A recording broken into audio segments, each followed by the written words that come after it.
Now, as we put this parade of storms behind us, finally, we're also looking ahead to what's lurking somewhere in our future, the next megastorm. Yeah, for more on that and how it could compare to California's worst floods, let's head over to First Alert meteorologist Darren Peck. We've spent so much time over the last 2 weeks during this series of storms looking back at, well, what's the worst case scenario? How bad has it been before in the past?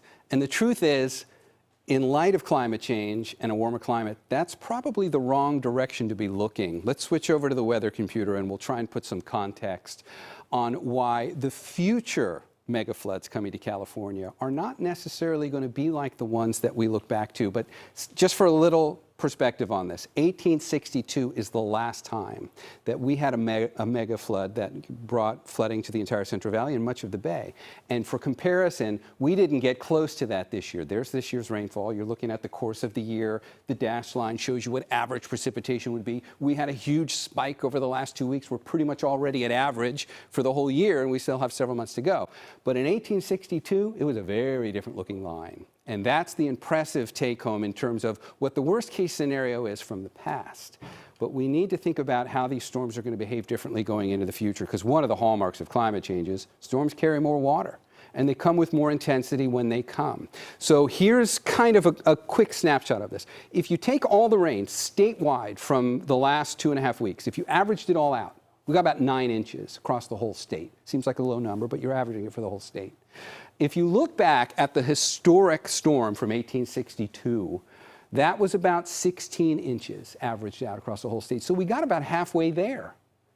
This is what future storms could look like over the course of the next 50 to 100 years if we do nothing to curb the amount of greenhouse gases we're putting into the atmosphere. If we stay on the same track we're on now and we don't start pulling back on the carbon production, we could get a series of storms over a 30-day period that averages about 25 or 26 inches of rain on the landscape. A huge difference.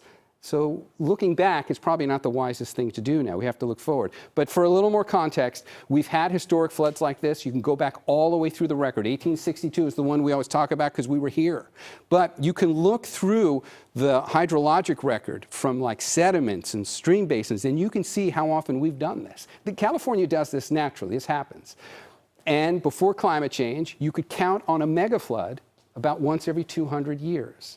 But looking forward now, not only does the intensity of this 30-day window of rain go up, but the occurrence also goes up. If we look at the future recurrence interval, it's not an average of 200 years anymore. It's likely an average of 50 years. Again, we only get to that recurrence if we don't start curbing the carbon dioxide and start kind of getting a handle on how we're kind of compounding the global warming problem. That model uses a business as usual, look, let's get our act together, or this is going to be happening a lot more.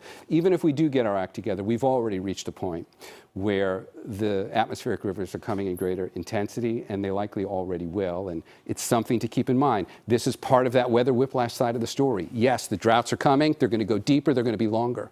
And then when the rains come, they're going to be wetter, and they're going to be more impactful. So it's that term, weather whiplash, which is probably the driving point to all this. All right, guys, back to you.